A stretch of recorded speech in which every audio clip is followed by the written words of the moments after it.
Hello everyone, I'm Marsa the Warlock. This is my first tutorial in English, and I'll soon translate my other tutorials as well. I'm not feeling really well lately, so I thought it was the perfect chance to make this video to cheer me up doing something I love. And why not? Help you learn something new. Today's topic is super budget friendly. It's a technique I learned when I was just getting into cosplay. Today I'll show you how you can craft your cosplay armor out of cardboard.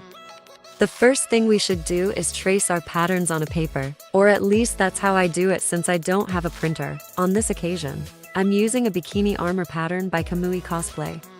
Once you're done tracing your pattern, or once you've printed them, it's time to cut. Here comes the cardboard part. Now, just trace your patterns onto the cardboard. To avoid problems with the cutting, don't be like me. Just use a cardboard piece that's not too thick to avoid hurting yourself with the scissors or knife you use. By the way, when I tell you to use cardboard that's not too thick, I suggest you use regular cardboard boxes like those that you get when you order something online. I just happened to find the coolest piece of cardboard on the street, the one I'm using here, and I thought to myself, wow, this is sturdy and would perfectly work for a tutorial. And I was so wrong. So please, follow my advice and take care of yourself. Once you're done tracing your pattern, proceed to cut all the pieces. Whether you choose to cut your cardboard with scissors or a craft knife, try to be as precise as possible so each piece will fit perfectly into place. As you can see, I tried cutting with scissors, but the cardboard was too thick and sturdy, and I got hurt. And since I don't have my crafting tools anymore, I just used a regular kitchen knife. Now it's time to add movement to our cardboard. We'll do this to add movement to our pieces and to make them less stiff so we can easily move them while we glue them. You'll notice that cardboard is kind of a wavy sandwich, so we'll cut lines in between the holes inside the cardboard. You can do this by pressing into the holes with a pen or something sharp. Just remember to be careful not to cut through the cardboard. And of course, try not to hurt yourself. I'd suggest you carve these lines on the side that will be on the inside, or, since this is armor, on the side that will be on your clothes or body. This is mostly suggested to avoid having the ugly side out, since armors usually are plain with soft surfaces.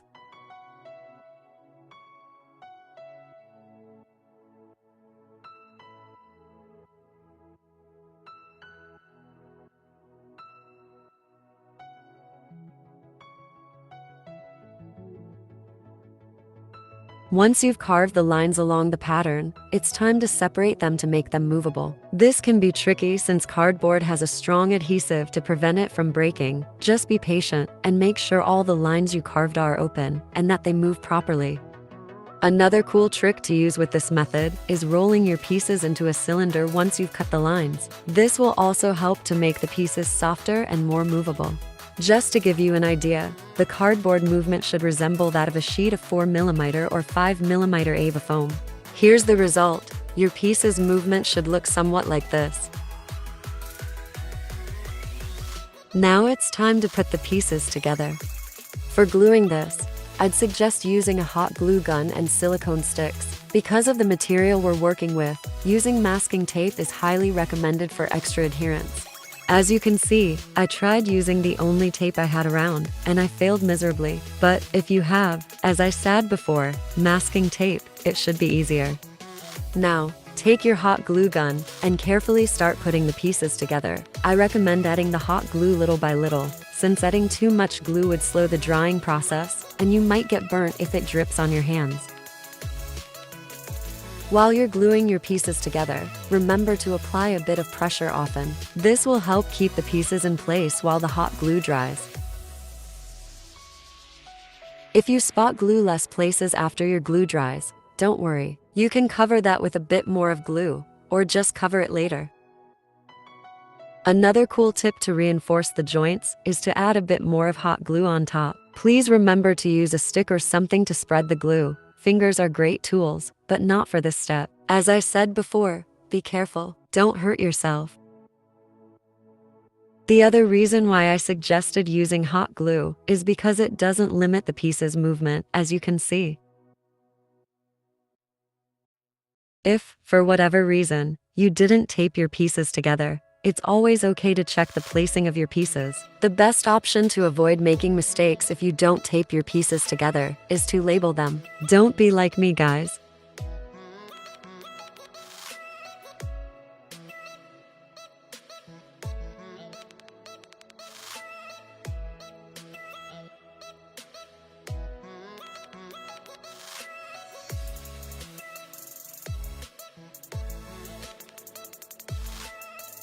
As you can see now, just like with our Ava foam builds, it's just starting to look like a breastplate. Once all your pieces are glued, you should have your piece assembled. I messed up a few steps, and my piece looks uneven. But if you're careful enough, you shouldn't worry about this. If you don't like the result, you can always shape and trim as you wish.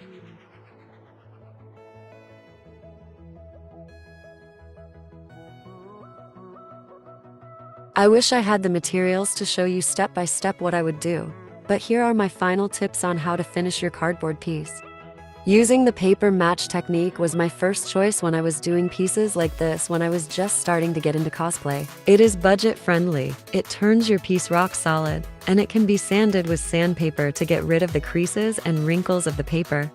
If you're on a not so tight budget, you can also cover your piece with Ava foam. It is not necessary to use thick Ava foam. Just using the one that comes in 1mm or 2mm is more than enough. This will help you make your piece look neater and less cardboardy.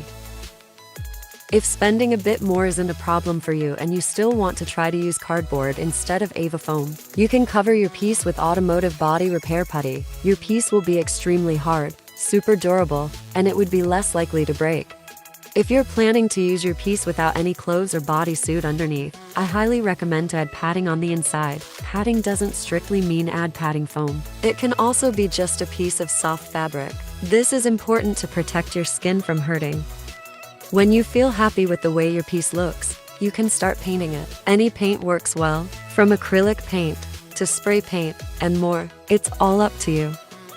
Here's a small demonstration of how I used this method in the past. For my Riven from League of Legends cosplay, don't let your budget prevent you from cosplaying. Thanks for watching. I hope you found this video helpful, since the main goal of my channel is to help others discover things that could be helpful, especially when you're just starting to craft your own pieces. Make sure to leave a like and subscribe, and why not, follow me on Instagram. If you wish to support me and my channel to help me get new materials for future tutorials, I'll leave my Ko-fi page in the description below. Happy crafting, everyone!